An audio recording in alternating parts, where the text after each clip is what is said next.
Hello and welcome to Fathers and Sons. I'm Andrew Rosario. Although it's Oscar night, we're here at Madison Square Garden, the world's most famous arena, where the New York Knicks are about to take on the Miami Heat, and new addition of Joe Johnson. We spoke with a variety of folks and our special guest, Spike Lee. Assistant coach of the New York Knicks, Jim Cleamon. Just talk about Black History Month, the relevance to you, the relevance to growing up. Well, I was born in segregated North Carolina when we still had colored and white bathrooms, and my earliest remembrance is going around to the back door of the theater to go upstairs in the balcony. Mm-hmm. So we've come a long way, and in saying that, the job is still not done. What do you think in this day needs to improve to bring people of color to the next level? Well, I think it's more than just the people of color. I think it's people in general. Okay. And once we realize that we have different skin colors, but I think and I've been fortunate enough to travel around the world, we find out that people basically want the same things in life: freedom, justice, and equality. So once we can get over these things, which are human rights, then the color issue will be far removed from what we need to do. Do you think we're getting closer to that day? Well, I hope we are. I would hope in 2016 we're smarter. And by smarter, I also mean in intelligence. And we can do a multitude of things. Who would have thought that we could put a man on the moon? Mm-hmm. When I was a youngster, traveling transcontinental was indeed a feat. So why can't we wrap our minds around the human element and just be cordial to each other and realize that we all still have the same basic needs? Last question. Fathers and sons are about faith. They're about positive thoughts. What are your hopes for faith and positive hopes going in the future? Well, I think that we have to first look at our planet and realize that the natural resources that we have are dwindling, and we need to be mindful about what type of planet we're going to leave our young kids. I think that when you turn on the news almost every day, I think we have the right to own guns, but I think we don't have the right to just murder people. So once again, who are we selling these firearms to? So there are a lot of social issues that we just have to deal with and realize that just because you have the right, with rights come responsibility. Well, thank you very much for your time. You're more than welcome. One guy that's very familiar with the Madison Square Garden floor is Amar'E. Amar'E, how you doing, man? I'm great, brother. How you feeling these days? Feel great, man. Body feels great. Okay. Spirit feels amazing. I'm in a good mood. Tell me about you coming back to the Garden as a member of the Miami Heat and how far you think your team can go. Yeah, we're a top 4 team at this point. We got the sky's the limit. We just signed Joe Johnson.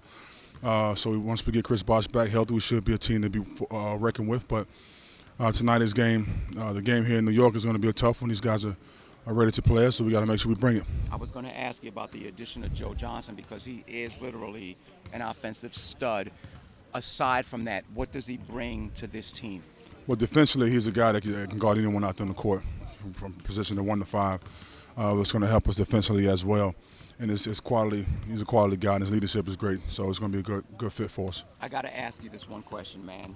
We saw that photo of you sitting in a tub with red wine. I'm a big red wine guy myself. How did that come about, and what was the purpose? Well, no, my wife decided to give me a gift, man, for Father's Day. And she told me to go check this spa out. So I went to the spa. I indulged in the red wine. I took a photo of myself in the red wine bath, and it became a worldwide phenomenon. So it's all her fault. Fashion-wise, you've been on the forefront. What can we look forward? Well, yeah, fashion is something that, I happen to put my foot in here in New York and really set the tone. So that's been something that I've been focusing on a lot and have a lot of high passion for it. So being kind of the fashion guy, it's been great. Now, Walt Frazier is a fashion icon here back in the day. Did you look back at any of the stuff that he's worn and kind of getting a little inspiration in terms of what you want to do? No, it's just kind of a different era. I think in his era, he was the fashion guy. He did things that most athletes then wanted to do. In this era, I was the exact same, but just with a different style. but the same type of mindset. And so it's great to see legends that paved the way for the next generation like myself, and hopefully the next generation will take it from there. Father Time has never lost. Obviously, there's going to be an end to your career at some point. When that end comes, what do you see yourself doing? Father Time only loses when the Messiah returns, then everything is eternal. But until then, man, I got to stay, just try to stay fit the best I can and just keep myself in shape. You look fabulous, man. Appreciate it. Congratulations. We'll talk to you soon. Thank you. Excellent. Thank you, man. Not tonight. No, we don't want him to overthink it. He did a little bit with the coaching staff out here. But when you're a veteran player that has played that long at such a high level, you know how to fit in. Plays are very similar. Our style of play, we think, fits him.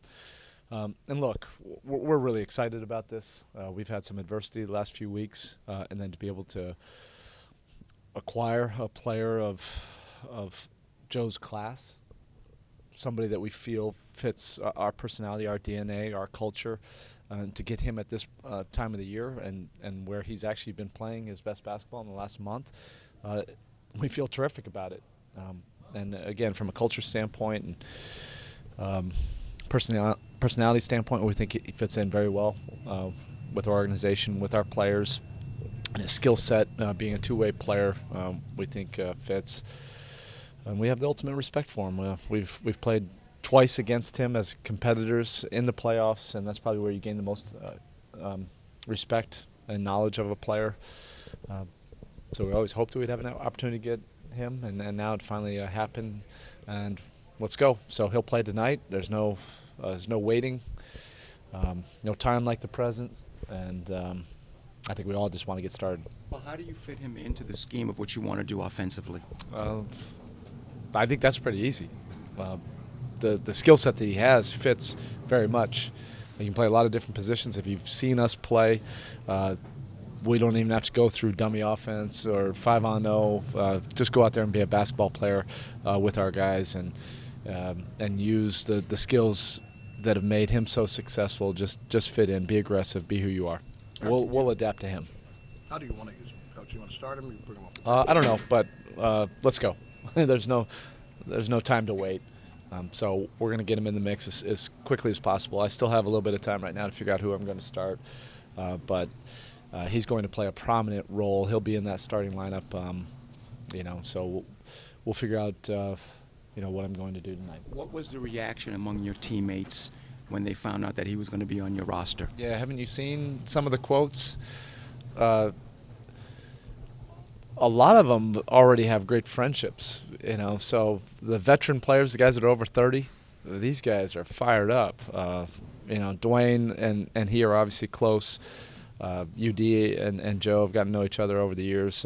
Joe spends a lot of time in Miami in the off seasons. He and Stat have played together. Lou and he have great respect for each other. So I think these guys think it's a terrific fit when you add a veteran player again with his type of class and resume. And the young guys have been big fans of his, so it's another guy to have as a leader in the locker room. Sorry, Coach, did you say that he was going to be incorporated to the starting lineup? Oh, I don't know about tonight, but look, we brought him in here to be a significant piece to what we're trying to do. We're in a very competitive race right now in the Eastern Conference. You just look at the standings. We had a tough loss last night of a game of big significance. The next 7 weeks are going to be highly competitive. And to be able to add a player of caliber, we need him in the mix. We can fast track it. If you didn't have veteran players, there'd probably be a little bit more of an adjustment. But whatever adjustment or adaptation we need to make, we'll make. We're going to get him in there, and he'll be an important player in what we're trying to do. In terms of you spending the time that you did in Brooklyn, what do you remember the most? Probably the relationships that I built. With the franchise, they were great teammates and coaches. Those were great times and things I will always remember. You've always been straight up in terms of interacting with the media and the players. How disappointing are you with the way things ended there? It's definitely disappointing because we're having a losing season, and but all in all, I think my 4 years in Brooklyn, was pretty good. I played with a great group of guys. I played for some great coaches, and we've had our stretch runs in the playoffs, and we enjoyed it. Did you feel like there was a point where you and the team could get to the next level? Yeah, I thought it was, but every year it seemed that, man, we were always, especially when it got close to playoff time, we would catch a bad injury, and that's just part of it, and we never really got to what we were, our ultimate goal was, and that was to win a championship. Final question: with this Miami Heat team, do you think that you could be a key in getting them to the next level? Yeah, definitely. I think I really can help this team get to the next level. So, that's why I chose it. That's why I chose this place to come and help guys like D Wade and Dragic out, and hopefully, man, we'll have success. If there's one message you wanted to give back to Brooklyn, what would that message be? Just thanks for everything. Thanks for the love and support, over the years, man, through the good and through the bad. Excellent. Thank you so much. Thank you. When you found out that a guy like Joe Johnson was coming on your team, what was your initial reaction? Yay! I was excited. Joe Johnson is a very talented player. And I really feel like he can help us a lot. What is it about his game that can add to your team? Just because he's a playmaker and he can score. He can shoot the three and he can shoot. So we can add. He can do both. You've had your ups and downs offensively, defensively throughout the whole year. How do you want to see your year end? Just really good. Just really good for our team and in the playoffs, going deep. So.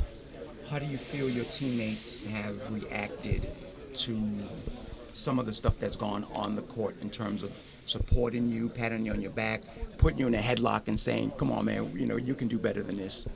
My teammates been supporting me since day one, and I take my hat off to them, and I support them the same. If there's one thing that you want to improve upon in yourself personally from this point on going forward, what would that be? Just everything, it's not really one thing. I just I can improve in everything I can improve in. Do you feel like not only yourself but this team has the makeup to challenge the Clevelands and the Torontos and the Celtics going forward? Of course. I wouldn't doubt anything about our team's abilities. I feel like we can compete with anybody. Excellent, man. Thanks so much. I appreciate it. No problem. We're here at Madison Square Garden on Oscar night. World's most famous arena. Thank you very much for the introduction, Spike. If the situation was different tonight in terms of the Oscars and who was nominated, would you be here? No, we'd be at the ceremony. We'd be going down. My wife and I, Amar'E, be going down the red carpet. But that didn't happen. That's the alternative universe, and the fact remains that 20 actors were nominated this year, and not one was of color, 2 years in a row. And that's why we're here at the Garden, to see the Knicks, hopefully, God willing, beat the Miami Heat. I'm sure you're DVRing tonight's event. You will go home and watch it. What would you look for? Is it Chris Rock's introduction? It would just be Chris Rock all night long. I'm nothing against the nominees. I wish all of them lots of luck.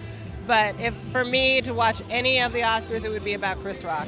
Like Spike said, it's the second year in a row where there's no person of color that has been nominated. In this day and age, how does that happen?